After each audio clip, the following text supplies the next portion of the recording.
Ahead of us you can see the Chain Bridge, which was the first permanent bridge in Budapest. In 1820, a young captain of hussars, Count István Széchenyi, had to wait at the bank of the river to get to the funeral of his father.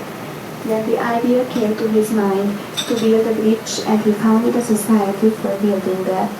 He sent to Scotland for an architect, William Clark, and a master builder, Adam Clark, who in spite of their names were not related to each other.